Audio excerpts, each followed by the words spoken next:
Hello friends, मैं रतन कुमार काबिल academy में आपका बहुत बहुत स्वागत करता हूं। आज हम इतिहास की जो अगली क्लासेस हैं उसके बारे में पढ़ेंगे। आज पढ़ने वाले हैं भारत में ब्रिटिश का आगमन, यानी अंग्रेज हमारे भारत में आए। तो इसके पहले हमने देखा कि कैसे भारत में यूरोपीय कंपनियों का आगमन हुआ, इसमें जो पुर्तगाली हमारे देश में आए, उसके बाद डच आए। तो आज हम लोग जानेंगे इसी क्रम में अगला भाग जो है वो है अंग्रेज़ों का आगमन। तो कैसे अंग्रेज हमारे भारत में आए, उन्होंने कितने साल तक राज किया, कैसे उनका दूसरे कंपनियों के साथ मुकाबला हुआ, कैसे कंपटीशन किया एक दूसरे के साथ, इसके बारे में जानेंगे। तो देखते हैं। सबसे पहले जो था 1597 से 99 के बीच जो था जॉन मिल्डन हॉल, वो स्थलीय रास्ते से भारत आए। स्थलीय रास्ते से भारत आए। तो जॉन मिल्डन हॉल जो थे वो 1597 से 99, अर्थात जो पुर्तगाली थे वो आए थे 1498 में। उसके ठीक 100 साल, लगभग 100 साल बाद जो अंग्रेज जॉन मिल्डन हॉल, तो इसमें अंतर था कि पुर्तगाली समुद्री रास्ते से भारत आए थे और भी कंपनियां जो था वो समुद्री रास्ते से भारत आए, परंतु अंग्रेज जो थे वो स्थलीय रास्ते से भारत आए। अतः उन्होंने जो देखा किस तरह से खतरा उठाया और जो बीच में पड़ता था अरब कंट्री के लोग या और भी बहुत सारे समस्याओं का सामना करते हुए भारत आए कुछ सैनिकों के साथ। और यहाँ पे आकर के उन्होंने व्यापार शुरू किया और आते ही उन्होंने क्या किया, पुर्तगालियों से युद्ध कर लिया। जो आर्मेडा जहाज़ था उनका, पुर्तगालियों से युद्ध करके और पुर्तगालियों का हरा भी दिया। जबकि उस समय पुर्तगाली भारत में बहुत शक्तिशाली थे और ये जो जॉन मिल्डन हॉल है ये कुछ सैनिकों के साथ आए और पुर्तगाली टुकड़ी के साथ युद्ध करके उसे हरा दिया। तो ये बात जब इंग्लैंड पहुंचा, यानी ब्रिटेन में, तो वहाँ पे लोग ने देखा कि जब ये अकेला जा कर के कुछ सैनिक के साथ इतना काम कर सकता है, तो हम यदि और पहले से ही तैयार होकर जाएं तो वहाँ से व्यापार आराम से कर सकते हैं। अतः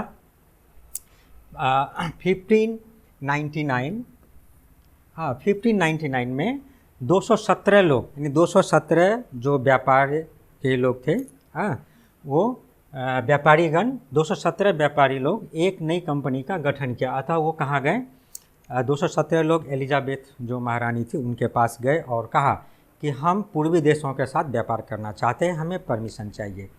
अतः महारानी ने देखा और इन्होंने बताया कि कैसे इसके पहले भी वहाँ पे भारत में अंग्रेज जा चुके हैं, वहाँ से व्यापार करके आए हैं। अतः उन्होंने महारानी को मनाया कि हम जाएंगे, व्यापार करेंगे, और महारानी को भी उसमें हिस्सेदार बना लिया कि हमें बहुत ज़्यादा मुनाफा होगा, उन मुनाफे में सब तो आप ही का होगा।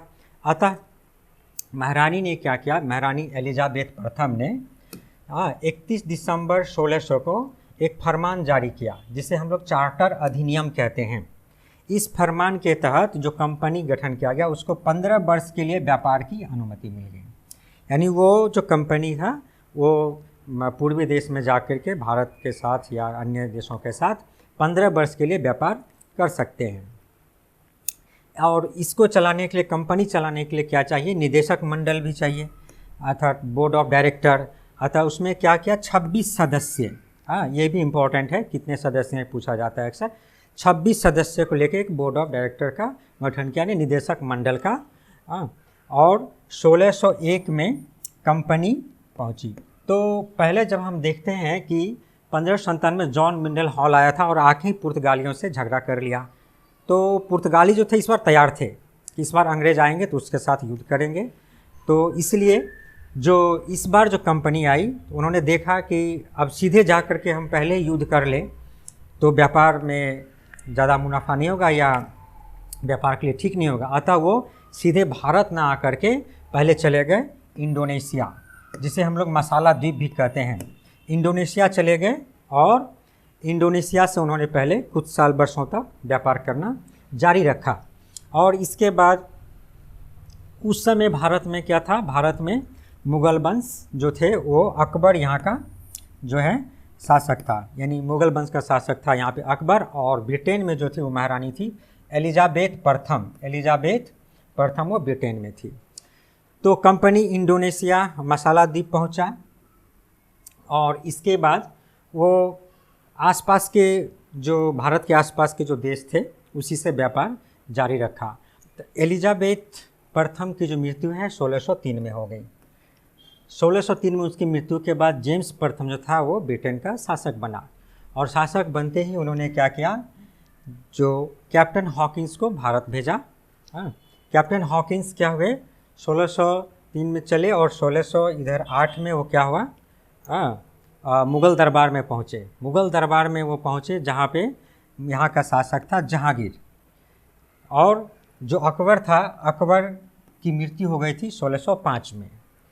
तो कैप्टन हॉकिंस जब चले वहाँ से, तो जेम्स प्रथम को लगा कि यहाँ का जो शासक है वो अकबर है, अतः उन्होंने अकबर के नाम का फरमान भेजा। लेकिन जब यहाँ पे आया तो पता चला कि अकबर की मृत्यु हो चुकी है और जो यहाँ के शासक हैं वो जहांगीर हैं। अतः ये इम्पोर्टेंट क्वेश्चन इसमें से रहता है कि कैप्टन हॉकिंस किसका फरमान लेकर के आया था। तो कैप्टन हॉकिंस जो है अकबर का फरमान लेके आया था, और वो किसके दरबार में आया था, तो जहांगीर के दरबार में आया था। यानी कैप्टन हॉकिंस अकबर का फरमान लेके जहांगीर के दरबार में आया था। वो 1608 में मुग़ल दरबार में पहुँचे, तब तक अकबर की मृत्यु हो चुकी थी, इसीलिए ये दोनों नाम में अंतर है। और 1604 में वो हारमुज भी छीन चुके थे, यानी जो भारत के बाहर में भी, पहले तो भारत में इंटर नहीं किए, 1604 में वो जो हारमुज बंदरगाह था जिसे पुर्तगीज ने अरबों से युद्ध करके लिया था, तो यहाँ पर भी यहाँ अंग्रेज़ ने बढ़त हासिल किया पुर्तगालियों के ऊपर। तो अब है कैप्टन हॉकिंस को ही जहांगीर के दरबार में क्यों भेजा गया। तो कैप्टन हॉकिंस जो थे वो तुर्की और फारसी भाषा का ज्ञाता था, यानी उनको तुर्की और फारसी भाषा का अच्छा ज्ञान था, अच्छा वो उसमें बोल सकते थे। अतः कैप्टन हॉकिंस जहांगीर के दरबार में जाते ही तुर्की और फारसी में बोलने लगे। ये लोग सोच रहे होंगे कि आएंगे और इंग्लिश में बात करेंगे, लेकिन इन्होंने तुर्की और फारसी में बोला, जिससे जहांगीर को बहुत अच्छा लगा। उन्हें लगा जैसे उनके बोली में बात कर रहा है तो ये उनका ही आदमी आता, उससे बहुत प्रसन्न हो गए। जहांगीर बहुत खुश हुआ, और इसी खुशी के कारण उन्होंने क्या किया, कैप्टन हॉकिंस को एक उपाधि दिया, इंग्लिश खां की। इंग्लिश खां का ये भी इम्पोर्टेंट है, इंग्लिश खां। तो और इसके अलावा एक जागीर दे दी, ज़मीन, और 400 मनसब भी दिया। यानी कैप्टन हॉकिंस को उम्मीद से ज़्यादा चीज़ यहाँ पर मिल गया। इसके बाद जैसे ही 1608 में वो पहुँचे दरबार में जहांगीर के, और उसमें परमिशन भी मिल गया व्यापार का, तो 1608 में अंग्रेज़ों ने सूरत में कोठी बनाया, कोठी निर्माण का काम शुरू किया। इधर ये जहांगीर से मिल करके परमिशन लेकर के कोठी बना रहे थे, लेकिन ये बात जैसे ही पुर्तगालियों को पता चला, क्योंकि पुर्तगालियों से भी मुग़लों का संबंध था, पहले से व्यापार कर रहे थे, तो पुर्तगालियों को ये अच्छा नहीं लगा कि अंग्रेज़ भी या कोई दूसरा व्यापारी भी ये करे, क्योंकि पुर्तगालियों का कोठी भी सूरत में पहले से था। अतः इन्होंने जा कर के थोड़ा मन मुटाव के साथ जहांगीर को बताया, और जहांगीर मान गए, और कोठी का निर्माण कार्य को रोक दिया गया। जो कोठी 1608 में बनना शुरू हुआ था वो सूरत में वो रुक गया, और इसका निर्माण कार्य बाद में फिर हुआ। 1613 में इसका निर्माण कार्य पूरा हुआ, स्थायी निर्माण कार्य पूरा हुआ। तो अंग्रेज़ जब देखा कि 1608 में जब सूरत में कोठी नहीं बन रहा है, तो उन्होंने क्या किया, दक्षिण भारत की तरफ रुख किया। दक्षिण भारत में जा कर के 1611 ईस्वी में उन्होंने मछलीपट्टनम में अपना फैक्ट्री बना लिया। 1611 में मछलीपट्टनम में फैक्ट्री बनाने के साथ साथ उन्होंने और एक काम किया कि 1611 में ही उन्होंने स्वाली का युद्ध लड़ा। किसके साथ? पुर्तगालियों के साथ। स्वाली नामक के स्थान पर युद्ध हुआ, पुर्तगाली और अंग्रेज़ों के बीच युद्ध हुआ, और इस युद्ध में क्या थे, कैप्टन मिडलटन थे जो अंग्रेज़ों की तरफ से लड़ रहे थे, और अंग्रेज़ों की विजय हुई।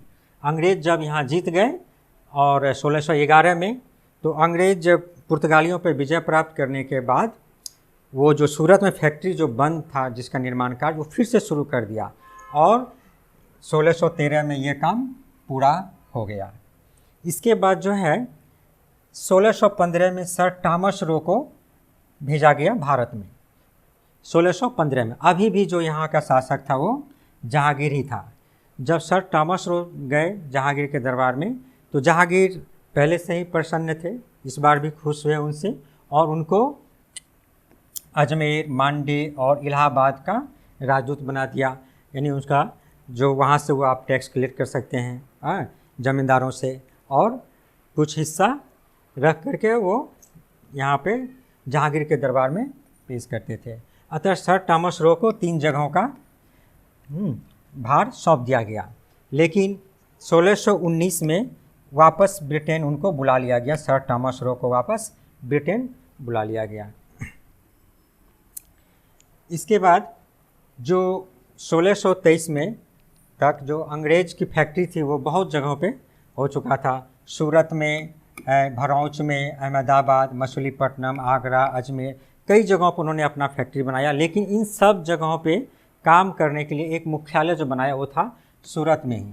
सूरत में ही क्या क्या वो एक मुख्यालय बनाया सबके लिए। इसके अलावा भी 1620 में नौसेना युद्ध में उन्होंने पुर्तगालियों को परास्त किया। पुर्तगालियों से उनका जो झड़प है वो चलता ही रहता था, छोटा मोटा झड़प।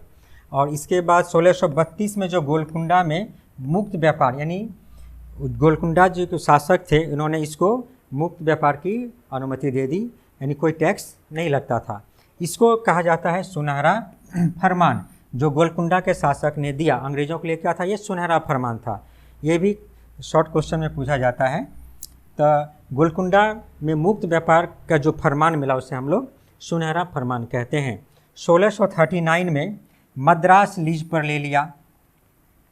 तो अंग्रेज़ों का जो व्यापार था, उसका जो क्षेत्र था वो धीरे धीरे बढ़ता चला जा रहा था। 1640 ईस्वी में सेंट जॉर्ज किला यानी मद्रास का निर्माण किया। सेंट जॉर्ज किला ये भी इम्पोर्टेंट है, जो मद्रास में उन्होंने किया था। सेंट जॉर्ज किला का निर्माण करवाया अंग्रेज़ों ने। और 1651 में ब्रिजमैन के नेतृत्व में व्यापार का विस्तार किया गया। और इधर पूरब की तरफ उन्होंने क्या किया? हुगली जो वेस्ट बंगाल में फैक्ट्री खोला, पटना में, राजमहल में, कासिम बाजार जो वेस्ट बंगाल में है, इन सब जगहों पे अंग्रेज़ों ने अपना फैक्ट्री खोला और धीरे धीरे व्यापार को बढ़ाता चला गया। और पुर्तगालियों का जो व्यापार था धीरे धीरे सिमट रहा था। इसी बीच जब पुर्तगाली देखा कि अंग्रेज़ से जो वो परास्त हो रहे हैं बार बार, अतः उन्होंने क्या किया? अंग्रेज़ों से समझौता करने की सोची। और इसीलिए उन्होंने क्या किया? जो ब्रिटेन के राजकुमार थे उस समय, चार्ल्स द्वितीय, उसका विवाह जो है पुर्तगाल के राजकुमारी कैथरीन मेयो के साथ करने का सलाह दिया और प्रस्ताव रखा और उनका विवाह भी करवा दिया। तो चार्ल्स द्वितीय के विवाह कैथरीन मेयो के साथ हो गया। तो पुर्तगाली ने सोचा यदि विवाह संबंध हो जाएंगे तो शायद उनके बीच जो इतना झगड़ा हो रहा है वो ना हो और व्यापार आसानी से हो सके। और इसके लिए पुर्तगालियों ने, जो बम्बई पुर्तगालियों के कब्जे में था, वो दहेज के रूप में चार्ल्स द्वितीय को दे दिया। तो पुर्तगाल जो ब्रिटेन के जो थे, जो अंग्रेज़ जो व्यापारी कंपनियां थी, उसको पहले वो बम्बई के तरफ नहीं थे, ईस्ट के तरफ आ चुके थे, साउथ मछलीपट्टनम जा चुके थे, इधर सूरत में आ चुके थे, लेकिन महाराष्ट्र के जो क्षेत्र अभी तक वो नहीं गए थे। लेकिन अब उसको मुफ्त में बम्बई मिल गया, अतः उनका क्षेत्र और बढ़ गया।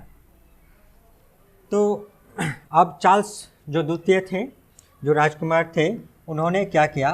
कंपनी उसके पास गए और जो बम्बई का जो इलाका था वो कुछ कर के साथ उन्होंने दे दिया कंपनी को। यानी 1668 में 10 पाउंड वार्षिक करार पर ईस्ट इंडिया कंपनी को बम्बई दे दिया गया, यानी व्यापार के लिए, क्योंकि अंग्रेज़ों को तो वो नहीं मिला था, बम्बई मिला था राजकुमार को। इसके अलावा सर जो जैसे ही कंपनी को मिल गया मुंबई, तो 1669 से 77 के बीच में जो sir George Oxenden, Gerald Aungier, sir John Child, इन लोगों ने मिल करके बम्बई को सजाया, एकत्रित किया। जो बम्बई भाग था टापुओं में उसको जोड़ा गया, बम्बई का डेवलपमेंट किया। तो सर गेराल्ड आंगियार जो है, इनका नाम ज़्यादा प्रमुख है बम्बई को डेवलपमेंट में। इसके अलावा जो है 1687 में सूरत से जो मुख्यालय उसका सूरत में था, व्यापारिक मुख्यालय, उसको मुंबई यानी बम्बई लाया गया। मुख्यालय अब उसका बम्बई बन चुका था। इस तरह से 1680 में मुग़ल सम्राट ने उस पर जजिया कर लगा दिया अंग्रेज़ों के व्यापारिक कंपनी पर। अब उस समय जो भारत की स्थिति और ब्रिटेन की स्थिति के बारे में देखते हैं। तो उस समय क्या था? जो ब्रिटेन में क्रांति चल रहा था, ब्रिटिश क्रांति चल रहा था, जिसके तहत क्या हुआ, राजा जेम्स द्वितीय की हार हो गई और विलियम द्वितीय और मेयो वहाँ के शासक बने, यानी ब्रिटेन के। और इसमें क्या हुआ, जो संसद की स्थापना हुई वहाँ पे, यानी लोकतंत्र आ गया जो ब्रिटेन में। और एक पार्टी जो शासक बना, विंग पार्टी की स्थापना भी हुई। अन्य व्यापारिक कंपनियों की भी स्थापना। जिस तरह से एक कंपनी भारत में पहले आ चुकी थी व्यापार के लिए, और भी लोग उत्साहित हुए और नए नए कंपनी बनने लगे। तो कई कंपनियां बने जो पूर्वी देशों के साथ व्यापार के लिए उत्सुक थे और आए भी। भारत में उस समय जो था 1688 है, उस समय की स्थिति था जो औरंगजेब और अंग्रेज़ों के बीच एक युद्ध हो गया। कारण ये था कि जो हज के लिए जो जाते थे बंगाल से लोग, उन पर क्या किया, इन लोगों ने रोक लगा दिया। तो ये औरंगजेब को पसंद नहीं था कि हमारे ही राज्य में हमारे ही लोगों पर रोक लगा दी। अतः औरंगजेब ने अंग्रेज़ों से युद्ध कर लिया और औरंगजेब की विजय हुई। और बाद में जो है हुगली से जो जुर्माना के साथ उनका संधि भी हो गया। तो अंग्रेज़ ने अपना गलती स्वीकार किया और औरंगजेब के साथ उनके संधि हो गई, कुछ जुर्माना लगाया गया अंग्रेज़ों के ऊपर। ये था उस समय भारत की स्थिति। और इसका जो अगुवाई कर रहे था सर जॉन चाइल्ड। 1708 में जो और भी जो कंपनी थे ब्रिटेन के जो भारत के साथ व्यापार के लिए आए, वो खास यहाँ पर उतना नहीं चल पाया, छोटा छोटा कंपनी था। तो जो पहले से कंपनियाँ थी भारत में, उनके साथ उनका क्या हो गया, विलय हो गया, यानी सारा कंपनी एक साथ मिल गए। तो सभी कंपनियों का मूल कंपनियों में विलय हो गया और उसका नाम दिया गया the United Company of London trading to the East Indies. ये इतना बड़ा उसका नाम दिया गया। तो कंपनी का नाम समय समय पर अलग अलग रखा गया था, लेकिन इन सब को एक साथ मिलाने के बाद में जो 1833 है, 1833 के चार्टर में नाम बदल कर इस कंपनी को ईस्ट इंडिया कंपनी कर दिया गया, जिसको हम लोग पहले से पढ़ते हैं ईस्ट इंडिया कंपनी। अंग्रेज़ों का कंपनी जो भारत में आया, ईस्ट इंडिया कंपनी आया, तो उसका नाम बाद में रखा गया ईस्ट इंडिया कंपनी 1833 में। उसके पहले उसका नाम अलग था। बंगाल का जो स्थिति था उस समय, जो 1690 के समय नवाब इब्राहिम खान जो बंगाल में के नवाब थे, उन्होंने क्या किया, अंग्रेज़ों को बुलाया, निमंत्रण दिया, हमारे यहाँ आइए।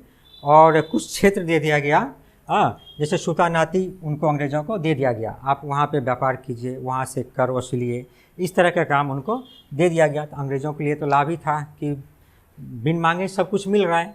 और जो जॉब चार्नक वहाँ अंग्रेज़ी कोठी बनाया, कहाँ पे, सूतानाती में।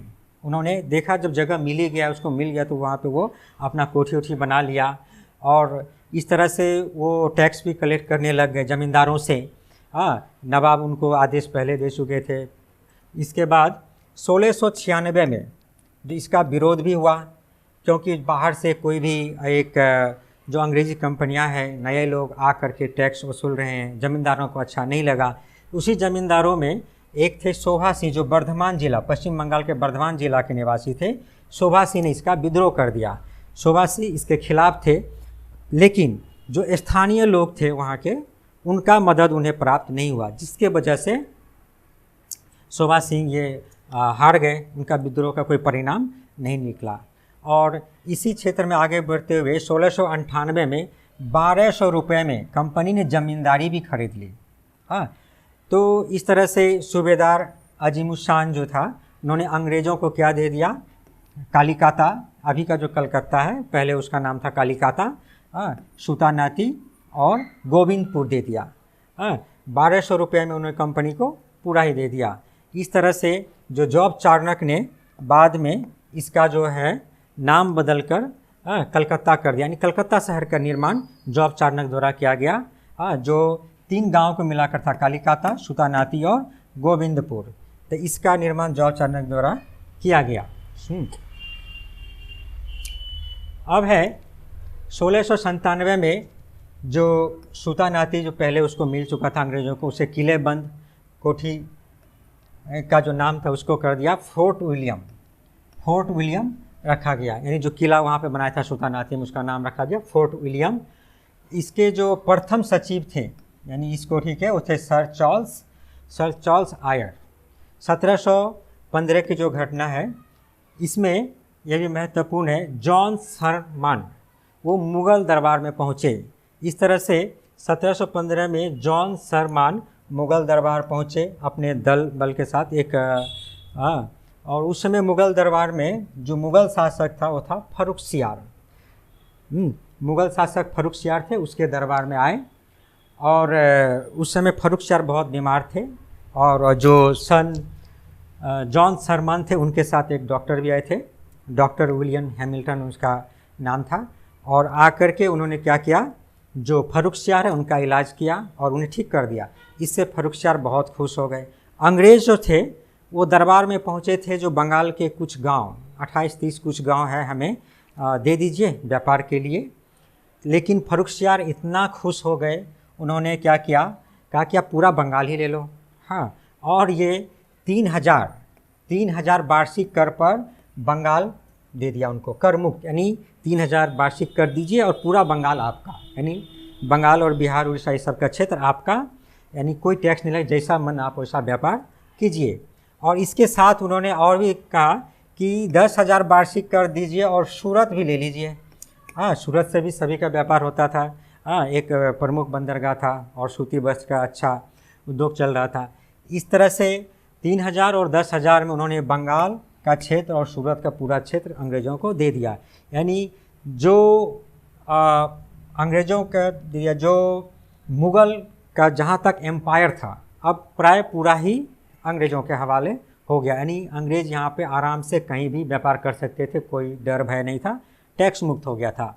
और इसके अलावा भी जो फर्रुखसियार जो था उन्होंने क्या कहा, जो बम्बई में उस समय जो अंग्रेज़ सिक्का ढालते थे उसकी मान्यता भी दे दी कि आपको बाहर से रुपया लाने की ज़रूरत नहीं है, जो आप बम्बई में सिक्का ढालते हैं वही हमारे जो एम्पायर है जहाँ तक वहाँ पे उसको मान्यता प्राप्त हो गया। तो इतना कुछ उसको मिल गया। तो ये इसको क्या कहा जाता है, इस घटना का कहता है मैग्ना कार्टा। यानी मैग्ना कार्टा क्या, कंपनी का महाधिकार पत्र। अतः इसको पूरा अधिकार मिल गया, यानी पूर्ण अधिकार मिल गया इसमें व्यापार के लिए, यानी अंग्रेज़ की शक्ति और भी बढ़ गई। इस तरह से हम लोग देखते हैं कि किस तरह से पुर्तगालियों के साथ इनका युद्ध हुआ, पुर्तगालियों का पतन होता चला गया, अंग्रेज़ों का विस्तार होता चला गया। इसके बाद हम लोग देखेंगे किस तरह से दूसरे जो कंपनियां हैं, जैसे इसके बाद फ्रांसीसी कंपनियां जो है वो भारत में आएगी, कैसे उनके साथ इनका व्यवहार था, कैसा युद्ध हुआ, इसके बारे में देखेंगे। कौन सा कंपनी कितने दिनों तक रहा, कौन सा कंपनी इसमें सक्सेस हुआ, इसके बारे में हम लोग अगले वीडियो में पढ़ेंगे। यदि आपको ये वीडियो पसंद आया होगा इस वीडियो को लाइक करें, सब्सक्राइब करें और बेल आइकन को दबा दें, जिससे हम आपके साथ बने रहें, हमारे अगले आने वाले वीडियो आपको सूचना मिलता रहे। धन्यवाद।